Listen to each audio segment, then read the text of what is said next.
Jonathan. Hey, Dave. Kevin, thanks. Well, they're in the hunt once again, D.A. Thanks. And a look at the starters for the Hornets. The forwards are Hayward and Washington. The guard pair, Ball and Rozier. And it's Williams at the center, locking down the middle. And for the 76ers, on the block, it's Tucker next to Embiid. Harden out there with Tyrese Maxey.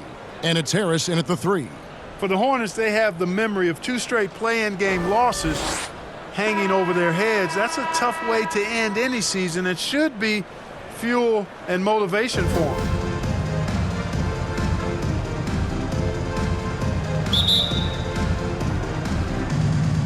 So Philadelphia will get the first possession. Harden against Ball. Now, here's Maxey. Back to Tucker. Philadelphia moving the ball around. It's good. Nice touch there from Maxey. Maxey's got his team on the board to start the game for the 76ers. Clark, do you think losing a play-in game 2 years in a row has a lasting effect? Oh, I think it definitely does, Kevin. Has to leave a bad taste in your mouth. To come so close to being part of the playoffs like the Hornets have is tough to handle and swallow. But it also, on the flip side, can serve as great motivation. Well, so often we see this transition buckets off turnover. And we know turnovers are painful and costly. You get loose with the ball on one end and get punished on the other end. And play stops. Whistle on what looks to be an illegal screen. Beyond the leaning, you could see his feet weren't set on that screen. Easy call.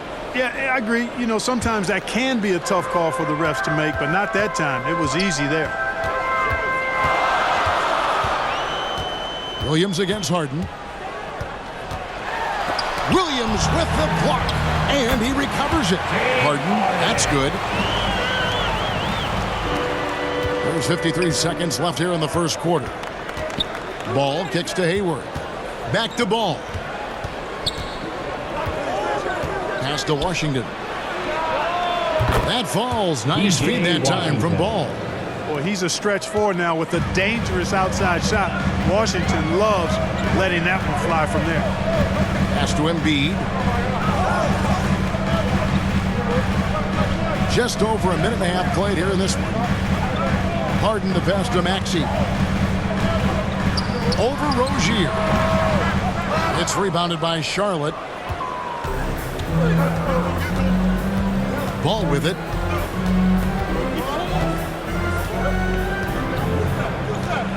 Hayward on the wing. 4 seconds left. And foul on the shot. He'll shoot 2 at the free throw line.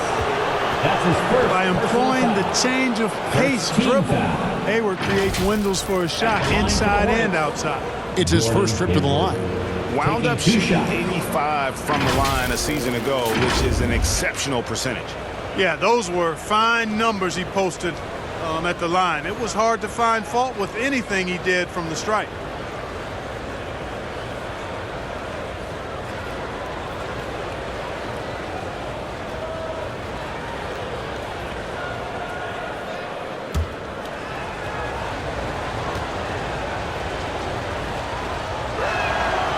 That free throw, no good.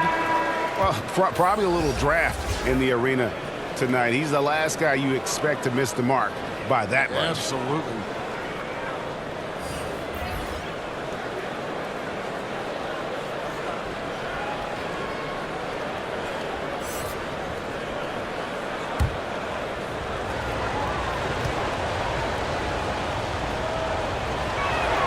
He's off on the second.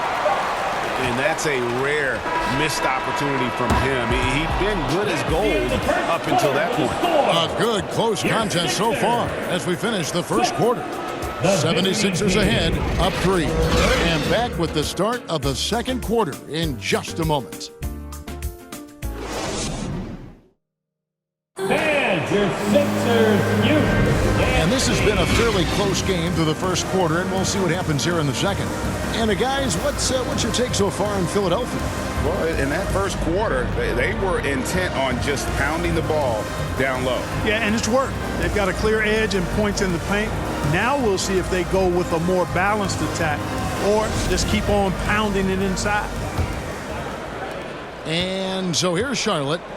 It's a 3-point game. So on the floor for Charlotte to start this second quarter. Kelly Oubre out there with Smith. Then there's Cody Martin. And it's Hayward. And it's Richards in at the center position.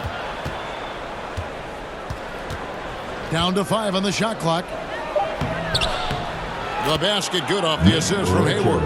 I've heard it said, Greg, a coach can't give you confidence, but they can take it away. What's the meaning behind that? Well, players at this level are naturally confident, but when coaches are always critical, it can take you out of your game. Makes you just start to think a little too much on the floor. There you see Harrell's great strength. We call that weight room ammonia strong. Leads to the and one. And let's get your take, guys, on the scoring breakdown for Philadelphia. Everything working for them inside so far, guys. Tons of high-quality shots that they're knocking down inside. And you can't turn it over against this team. That's a recipe for disaster, and we're seeing the results of that. That's good from Harrell. And certain teams take on the attitude of their city. And over the years, Philadelphia has been one of them. The Sixers known for having tough teams, much like the town. With a short break in the action, gives us a chance now to send it over to David Aldridge. Thanks very much. Now, you may not know this, but Gordon Hayward was a 2-time Indiana State singles champion in tennis. He says, in high school, I was better at tennis than basketball, but I've always loved hoops more. Thankfully, I was able to grow throughout high school to get to the frame I have now. He has certainly filled out in the NBA. Kevin, back to you. Yeah, he sure has. He's been a terrific player to watch and follow. The injury is significant, but he continues on. David, thanks. Ball, the pass to Rozier. Oubre, no one around him. That's good, and it's Rozier with the assist. Oubre's got his first 3 points of the game. 7-second difference, shot and game clock on the wing, Harris. 76ers moving the ball around. Harden scanning the floor. No one near Maxey as he lets it fly. And he's good on the 3-ball. Maxey's got 5 points so far. Ball against Harden. And the rejection by Embiid. He is such a well-coordinated, fluid athlete for his size. Joel Embiid blocks a lot of shots and probably changes even more. And that'll do it for the first half. A competitive game so far. 76ers lead by 4. And now let's catch up with David Aldridge, who's standing by from the sideline. All right, Dave. Kevin, thanks. Joel, as you look at the game so far, how would you evaluate yourself? I think defensively I'm doing pretty good. Offensively, I still got to work on a lot of stuff. But it's going to work. I just got to calm down, slow down, let the game come to me, and we'll be all good. Hey, thanks for your time, man. See you in the second half. Back to you, Kevin. All right, David, thank you. And stay with us, folks. We'll be back just after halftime to get the third quarter started. The 2K Sports Halftime Show. Hello, basketball fans. What a pleasure it is to bring you into the 2K studios again. Ernie Johnson, Shaquille O'Neal, Kenny the Jet Smith. For the 76ers, the first quarter was pretty even. Their field goal percentage was a robust 50% in the period. That's something they can hang their hat on. They were slightly better in the second. Not a big difference between these two teams. And from what we saw so far from the 76ers, Kenny, what's your take on it? This is what the home fan loves to see. Their squad coming out and putting together strong performance. We'll see a couple individual standouts, but what really stand out is how hard they work and how they're playing together. And big fella, your thoughts on the Hornets? A one-dimensional perimeter attack doesn't cut it for a whole game. I like to see them punch the ball inside the second half, force the defense to collapse, and then you can play inside out. That's all for now. Say goodbye to the folks. Thanks Goodbye, for folks. joining us. Third quarter, just about ready to begin.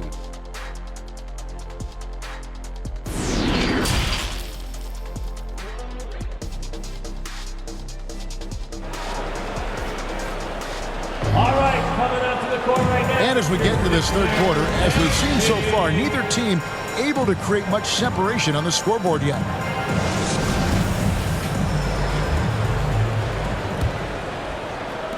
Hornets trail by 4. Well, certainly, Clark, the 76ers the past few seasons have given their fans plenty to feel good about.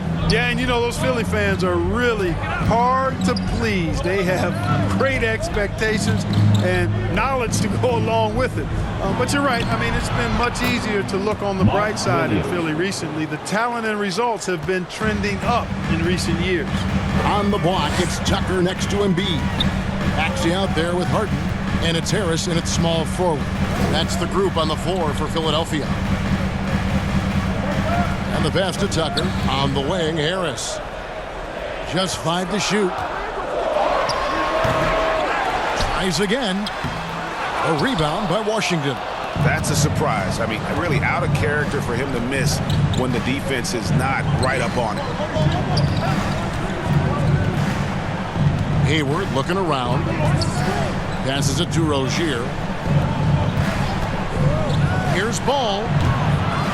Here's Washington. And he hits it to tie the game up. Washington's got his second bucket tonight. Stick-to-itiveness, folks. That's what you see in Washington, and I love it. This guy attacks the glass. Embiid's shot is good.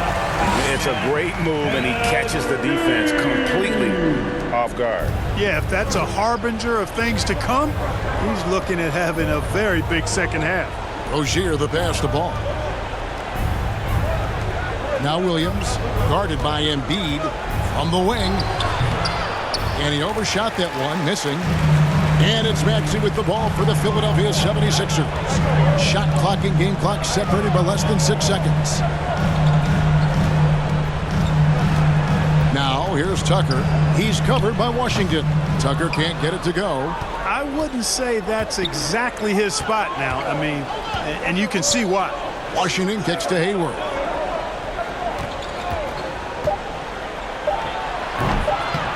Second shot opportunity. And that one released in time, but no good. We're at the end of the third, and we've still got a close one. 76ers ahead, leading by just 2. We'll get right back to the action when we return.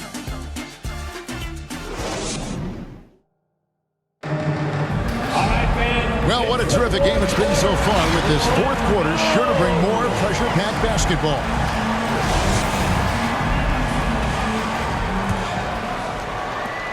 The 76ers leading.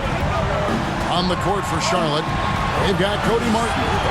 Look night out there with Kelly Oubre, and it's Hayward, and it's Richards in at the 5. And those plays can make a difference in a game like this. Well, you know it's going to fire up, Greg, everybody on that bench. Making a statement for sure. I mean, we'll see if they can maintain that aggressive approach, guys. Oubre can't get it to go. Philadelphia leading by 4. On the wing, Milton. No good that time. Well, the Hornets shooting 38% from the field. A pretty weak showing for them. Oubre against Melton. And he makes the bucket, gets the whistle, and now a three-point play chance here for him. Crafty and cashing in from there. Oubre Jr. enjoys working on his interior game when given the opportunity. And a chance for just a second to check out the scoring breakdown for the 76ers. And guys, how about the unselfishness and all about working that ball around, shifting the defense, and just seeking out the best shot.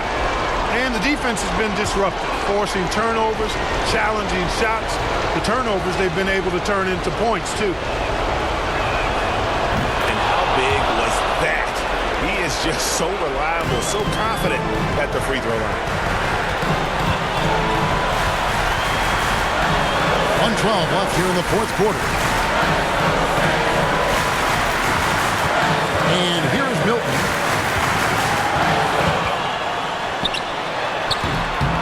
The shot, no good.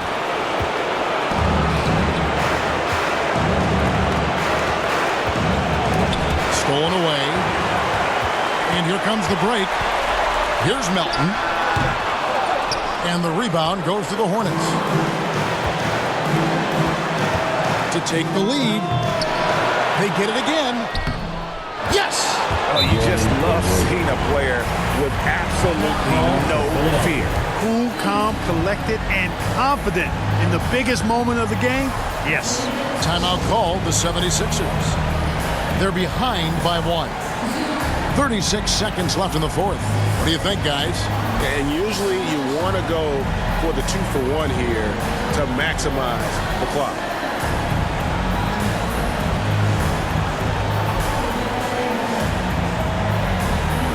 And now we present our New Balance Player of the Game. And he's just been crushing it from the field tonight, Kevin.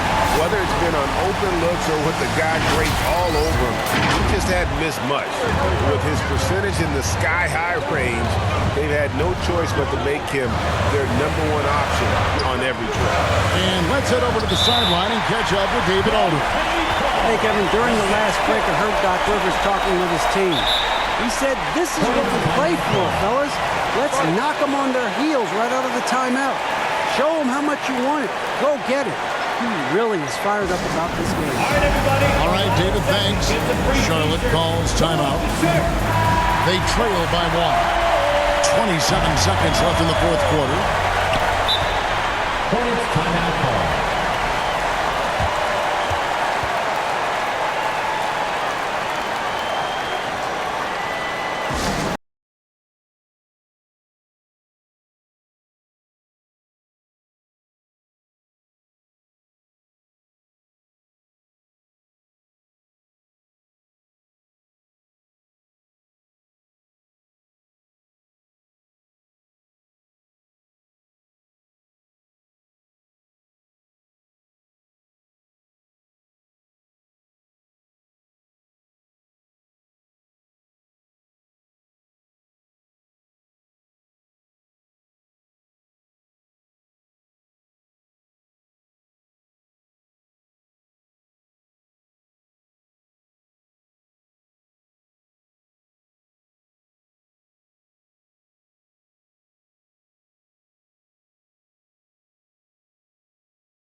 Let me see him stand up and get wild.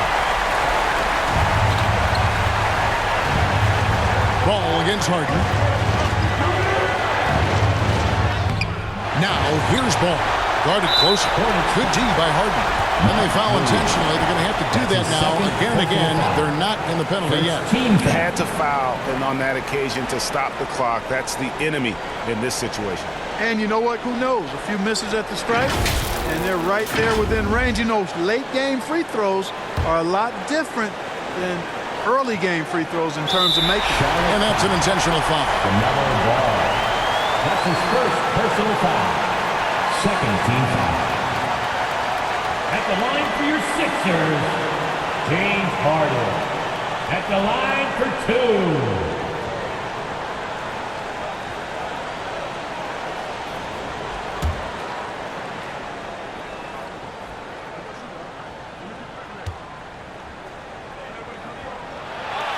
Gets the first, and that will put them up by 2. Well, Harden always has the ball in his hand, so he's accustomed to being in this position in clutch situations, and typically he delivers.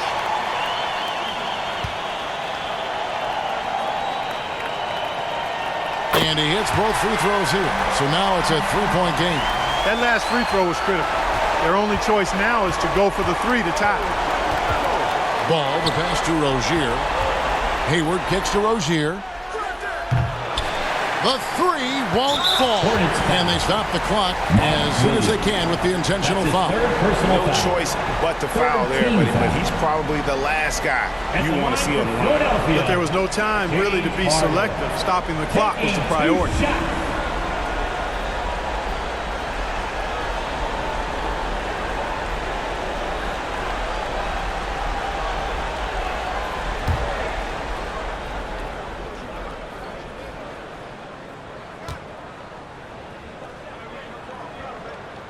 First free throw is good, and that gives them a 4-point cushion. You know Harden always looks confident at the line, even in a clutch situation. Second one is good. Hitting both at the line, and it's a 5-point game. Good composure from the line there. Those shots sealed it. So the 76ers win it. Probably a little closer than they would have liked.